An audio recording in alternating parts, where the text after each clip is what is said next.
ओम शांति। 3 जून 2025। बाबा के महावाक्य। मीठे बच्चे, अब तुम नए संबंध में जा रहे हो, इसलिए यहाँ के कर्म बंधनी संबंधों को भूल कर्मातीत बनने का पुरुषार्थ करो। प्रश्न। बाप किन बच्चों की वाह वाह करते हैं? सबसे अधिक प्यार किन्हों को देते हैं? उत्तर। बाबा गरीब बच्चों की वाह वाह करते हैं। वाह गरीबी वाह। आराम से 2 रोटी खाना है, हबच लालच नहीं। गरीब बच्चे बाप को प्यार से याद करते हैं। बाबा अनपढ़े बच्चों को देख खुश होते हैं, क्योंकि उन्हें पढ़ा हुआ भूलने की मेहनत नहीं करनी पड़ती है। ओम शांति। अब बाप को बच्चों के प्रति रोज रोज बोलने की दरकार नहीं रहती कि अपने को आत्मा समझो। आत्म अभिमानी भव अथवा देही अभिमानी भव, अक्षर है तो वही ना। बाप कहते हैं अपने को आत्मा समझो। आत्मा में ही 84 जन्मों का पाठ भरा हुआ है। एक शरीर लिया, पाठ बजाया, फिर शरीर खलास हो जाता है।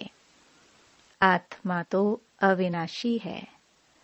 तुम बच्चों को यह ज्ञान अभी ही मिलता है और कोई को इन बातों का पता नहीं है।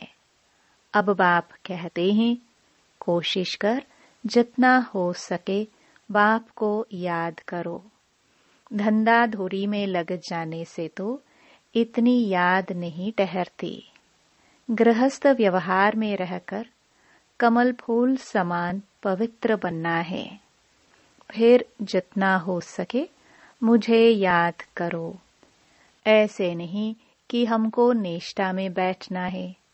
नेष्टा अक्षर भी रॉन्ग है। वास्तव में है ही याद। कहाँ भी बैठे हो बाप को याद करो। माया के तूफान तो बहुत आएंगे। कोई को क्या याद आएगा, कोई को क्या। तूफान आएंगे जरूर। फिर उस समय उनको मिटाना पड़ता है कि न आए। यहाँ बैठे बैठे भी माया बहुत तंग करती रहेगी। यही तो युद्ध है। जितने हल्के होंगे उतने बंधन कम होंगे। पहले तो आत्मा निर्बंधन है। जब जन्म लेती तो माँ बाप में बुद्धि जाती है। फिर स्त्री को एडॉप्ट करते हैं। जो चीज सामने नहीं थी वह सामने आ जाती। फिर बच्चे पैदा होंगे तो उनकी याद बढ़ेगी। अब तुम सबको यह भूल जाना है। एक बाप को ही याद करना है। इसलिए ही बाप की महिमा है। तुम्हारा मात पिता आदि सब कुछ वही है। उनको ही याद करो। वह तुमको भविष्य के लिए सब कुछ नया देते हैं। नए संबंध में ले आते हैं। संबंध तो वहां भी होगा ना। ऐसे तो नहीं कोई प्रलय हो जाती है। तुम एक शरीर छोड़ फिर दूसरा लेते हो। जो बहुत अच्छे अच्छे हैं वह जरूर ऊंच कुल में जन्म लेंगे। तुम पढ़ते ही हो भविष्य 21 जन्मों के लिए। पढ़ाई पूरी हुई और प्रारब्ध शुरू होगी। स्कूल में पढ़कर ट्रांसफर होते हैं ना। तुम भी ट्रांसफर होने वाले हो। शांति धाम फिर सुख धाम में। इस चीची दुनिया से छूट जाएंगे। इसका नाम ही है नरक। सत्युग को कहा जाता है स्वर्ग। यहाँ मनुष्य कितने घोर अंधियारे में हैं। धनवान जो हैं वह समझते हैं हमारे लिए यहाँ ही स्वर्ग है। स्वर्ग होता ही है नई दुनिया में। यह पुरानी दुनिया तो विनाश हो जानी है। जो कर्मातीत अवस्था वाले होंगे वह कोई धर्मराजपुरी में सजाए थोड़ी भोगेंगे। स्वर्ग में तो सजा होगी ही नहीं। वहां गर्भ भी महल रहता है, कोई दुख की बात नहीं। यहाँ तो गर्भ जेल है, जो सजाए खाते रहते हैं। तुम कितना बार स्वर्गवासी बनते हो, यह याद करो तो भी सारा चक्कर याद रहे। एक ही बात लाखों रुपए की है। यह भूल जाने से, देह अभिमान में आने से माया नुकसान करती है। यही मेहनत है। मेहनत बिगर ऊंच पद नहीं पा सकते। बाबा को कहते हैं, बाबा हम अनपढ़े हैं, कुछ नहीं जानते। बाबा तो खुश होते हैं, क्योंकि यहाँ तो पढ़ा हुआ सब भूलना है। यह तो थोड़े टाइम के लिए शरीर निर्वाह आदि के लिए पढ़ना है। जानते हो ना, यह सब खलास होने का है। जितना हो सके बाप को याद करना है और रोटी टुकड़ा खुशी से खाना है। वाह गरीबी इस समय की, आराम से रोटी टुकड़ खाना है, हबच नहीं। आजकल अनाज मिलता कहाँ है। चीनी आदि भी धीरे धीरे करके मिलेगी ही नहीं। ऐसे नहीं तुम ईश्वरीय सर्विस करते हो तो तुमको गवर्नमेंट दे देगी। वह तो कुछ भी जानते नहीं। हाँ, बच्चों को कहा जाता है, गवर्नमेंट को समझाओ कि हम सब मिलकर माँ बाप के पास जाते हैं। उन्हों को बच्चों के लिए टोली भेजनी होती है। यहाँ तो साफ कह देते कि है ही नहीं, लाचारी थोड़ी दे देते हैं। जैसे फकीर लोगों को कोई साहूकार होगा तो मुट्ठी भरकर दे देगा, गरीब होगा तो थोड़ा बहुत दे देगा। चीनी आदि आ सकती है, परंतु बच्चों का योग कम हो जाता है। याद न रहने कारण, देह अभिमान में आने के कारण कोई काम हो नहीं सकता। यह काम पढ़ाई से इतना नहीं होगा जितना योग से होगा। यह बहुत कम है। माया याद को उड़ा देती है, रुस्तुम को और ही अच्छी रीति पकड़ती है। अच्छे अच्छे फर्स्ट क्लास बच्चों पर भी ग्रहचारी बैठती है। ग्रहचारी बैठने का मुख्य कारण योग की कमी है। ग्रहचारी के कारण ही नाम रूप में फंस मरते हैं। यह बड़ी मंजिल है। अगर सच्ची मंजिल पानी है तो याद में रहना पड़े। बाप कहते हैं, ध्यान से भी ज्ञान अच्छा, ज्ञान से याद अच्छी। ध्यान में जाते जाने से माया के भूतों की प्रवेशता हो जाती है।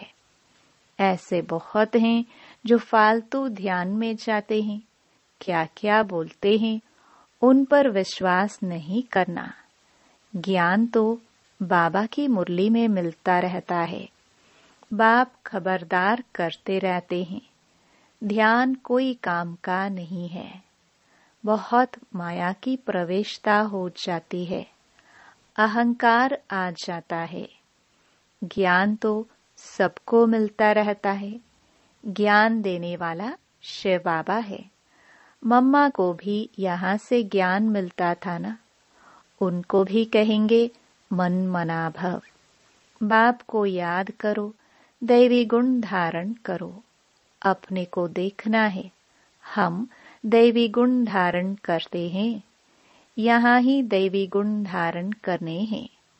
कोई को देखो अभी फर्स्ट क्लास अवस्था है, खुशी से काम करते, घंटे के बाद क्रोध का भूत आया, खत्म। फिर स्मृति आती है, यह तो हमने भूल की, फिर सुधर जाते हैं। घड़ी घड़ी के घड़ियाल बाबा पास बहुत हैं। अभी देखो बड़े मीठे। बाबा कहेंगे, ऐसे बच्चों पर तो कुर्बान जाऊं। घंटे बाद फिर कोई न कोई बात में बिगड़ पड़ते।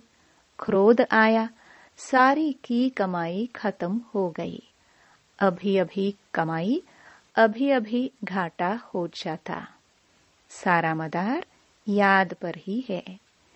ज्ञान तो बड़ा सहज है, छोटा बच्चा भी समझा ले, परंतु मैं जो हूं, जैसा हूं, यथार्थ रीति जाने, अपने को आत्मा समझे।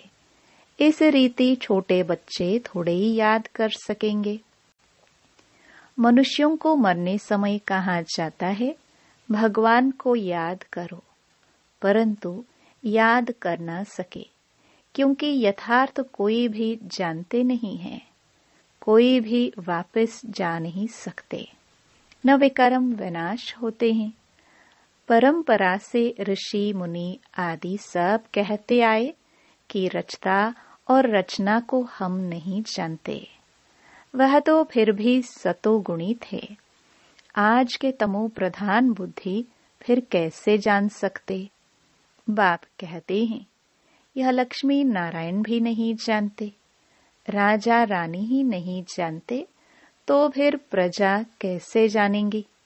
कोई भी नहीं जानते। अभी सिर्फ तुम बच्चे ही जानते हो। तुम्हारे में भी कोई है जो यथार्थ रीति जानते हैं।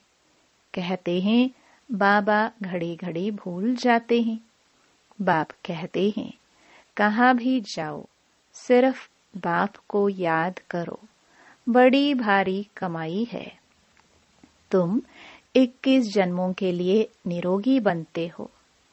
ऐसे बाप को अंतर्मुख हो याद करना चाहिए ना, परंतु माया भुलाकर तूफान में ला देती है।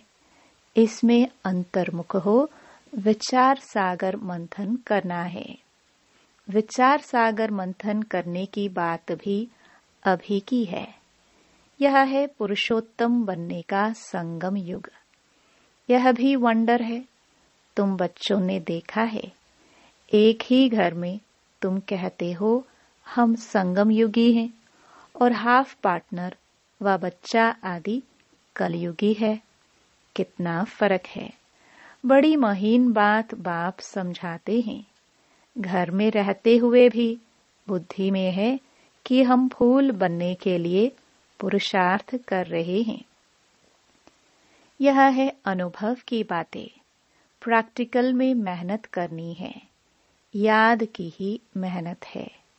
एक ही घर में एक हंस तो दूसरा बगुला। फिर कोई बड़े फर्स्ट क्लास होते हैं, कभी विकार का ख्याल भी नहीं आता है। साथ में रहते भी पवित्र रहते हैं, हिम्मत दिखाते हैं, तो उन्हें कितना ऊंच पद मिलेगा। ऐसे भी बच्चे हैं ना। कई तो देखो विकार के लिए कितना मारते झगड़ा करते हैं। अवस्था वह होनी चाहिए जो संकल्प में भी कभी अपवित्र बनने का ख्याल न आए। बाप हर प्रकार से राय देते रहते हैं। तुम जानते हो, श्री श्री की मत से हम श्री लक्ष्मी श्री नारायण बनते हैं। श्री माना ही श्रेष्ठ। सतयुग में है नंबर 1 श्रेष्ठ। त्रेता में 2 डिग्री कम हो जाती है। यह ज्ञान तुम बच्चों को अभी मिलता है। इस ईश्वरीय सभा का कायदा है। जिन्हें ज्ञान रत्नों का कदर है, कभी उबास्यादि नहीं लेते हैं, उन्हें आगे आगे बैठना चाहिए। कोई कोई बच्चे बाप के सामने बैठे भी झुटका खाते, उबासी देते रहते। उनको फिर पिछाड़ी में जाकर बैठना चाहिए। यह ईश्वरीय सभा है बच्चों की। परंतु कई ब्राह्मणियां ऐसे ऐसे को भी ले आती हैं। यूं तो बाप से धन मिलता है। एक एक वर्जन लाखों रुपए का है। तुम जानते हो, ज्ञान मिलता ही है संगम पर। तुम कहते हो बाबा हम फिर से आए हैं बेहद का वर्षा लेने। मीठे मीठे बच्चों को बाबा बार बार समझाते हैं, यह चीची दुनिया है, तुम्हारा है बेहद का वैराग्य। बाप कहते हैं, इस दुनिया में तुम जो कुछ देखते हो वह कल होगा नहीं। मंदिरों आदि का नाम निशान ही नहीं रहेगा। वहां स्वर्ग में उन्हों की पुरानी चीज देखने की दरकार नहीं। यहाँ तो पुरानी चीज का कितना मूल्य है। वास्तव में कोई चीज का मूल्य नहीं है सिवाय एक बाप के। बाप कहते हैं, मैं न आऊं तो तुम राजाई कैसे लो। जिनको मालूम है वही आकर बाप से वर्षा लेते हैं। इसलिए कोटों में कोई कहा जाता है। कोई भी बात में संशय नहीं आना चाहिए। भोग आदि की भी रस्म रिवाज है। इनसे ज्ञान और याद का कोई कनेक्शन नहीं है और कोई बात से तुम्हारा तैल्लुक नहीं। सिर्फ दो बातें हैं, अलफ और बे। बादशाही अलफ भगवान को कहा जाता है। अंगुली से भी ऐसे इशारा करते हैं ना, आत्मा इशारा करती है ना। बाप कहते हैं, भक्ति मार्ग में तुम मुझे याद करते हो, तुम सब मेरे आशिक हो। यह भी जानते हो बाबा कल्प कल्प आकर सब मनुष्य मात्र को दुख से छुड़ाए शांति और सुख देते हैं। तब बाबा ने कहा था कि सिर्फ यह बोर्ड लिख दो कि विश्व में शांति बेहद का बाप कैसे स्थापन कर रहे हैं, सो आकर समझो। 1 सेकंड में विश्व का मालिक 21 जन्म के लिए बनना है तो आकर समझो। घर में बोर्ड लगा दो, 3 पैर पृथ्वी पर तुम बड़े से बड़ी हॉस्पिटल यूनिवर्सिटी खोल सकते हो। याद से 21 जन्म लिए निरोगी और पढ़ाई से स्वर्ग की बादशाही मिल जाती है।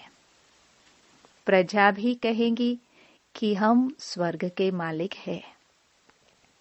आज मनुष्यों को लज्जा आती है क्योंकि नरकवासी हैं। खुद कहते हैं, हमारा बाप स्वर्गवासी हुआ तो नरकवासी होना। जब मरेंगे तो स्वर्ग में जाएंगे। कितनी सहज बात है। अच्छा काम करने वाले के लिए खास कहते हैं, यह बहुत महादानी था। यह स्वर्ग गया परंतु जाता कोई भी नहीं है। नाटक जब पूरा होता है तो सभी स्टेज पर आकर खड़े होते हैं। यह लड़ाई भी तब लगेगी जब सभी एक्टर्स यहाँ आ जाएंगे, फिर लौटेंगे। शिव की बारात कहते हैं ना, शिव बाबा के साथ सभी आत्माएं जाएंगी। मूल बात, अभी 84 जन्म पूरे हुए। अब इस जूती को छोड़ना है। जैसे सर्प पुरानी खाल छोड़ नई लेते हैं, तुम नई खाल सतयुग में लेंगे। श्री कृष्ण कितना खूबसूरत है, कितनी उसमें कशिश है। फर्स्ट क्लास शरीर है, ऐसे हम लेंगे। कहते हैं ना, हम तो नारायण बनेंगे। यह तो सड़ी हुई छीछी खल है। यह हम छोड़कर जाएंगे नई दुनिया में। यह याद करते खुशी क्यों नहीं होती जब कहते हो हम नर से नारायण बनते हैं। इस सत्य नारायण की कथा को अच्छी रीति समझो। जो कहते हो वह करके दिखाओ। कहनी करनी एक चाहिए। धंधा आदि भी भल करो। बाप कहते हैं, हाथों से काम करो, दिल बाप की याद में रहे। जितनी जितनी धारणा करेंगे उतना तुम्हारे पास नॉलेज की वैल्यू होती जाएगी। नॉलेज की धारणा से तुम कितना धनवान बनते हो। यह है रूहानी नॉलेज।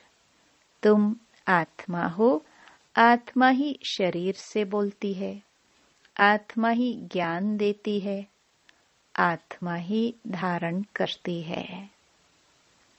अच्छा, मीठे मीठे सिखिलदे बच्चों प्रति माता पिता बाप दादा का याद प्यार और गुड मॉर्निंग।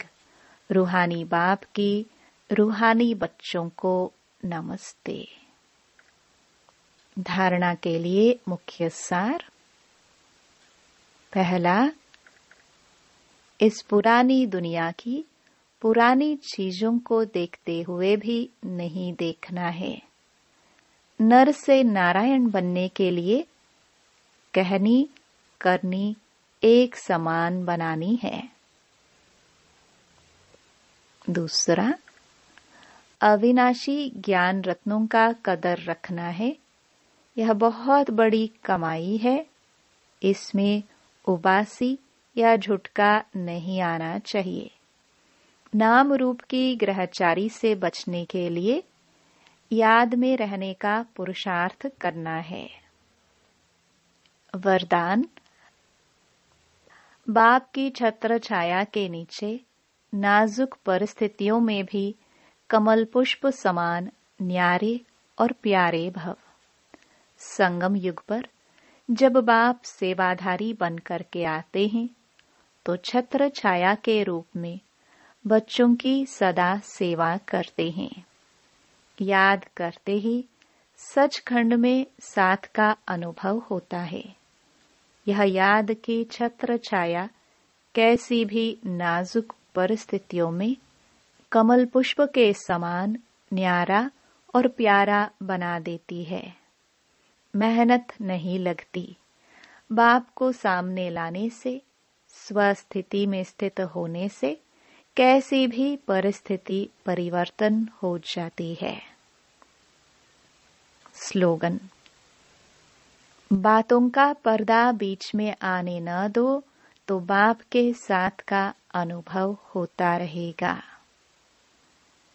अव्यक्त इशारे, आत्मिक स्थिति में रहने का अभ्यास करो, अंतर्मुखी बनो। किसी भी विघ्न से मुक्त होने की युक्ति है सेकंड में स्वयं का स्वरूप अर्थात आत्मिक ज्योति स्वरूप स्मृति में आ जाए और कर्म में निमित्त भाव का स्वरूप इस डबल लाइट स्वरूप में स्थित हो जाओ तो सेकंड में हाई जंप दे देंगे। कोई भी विघ्न आगे बढ़ने में रुकावट नहीं डाल सकेगा। ओम शांति।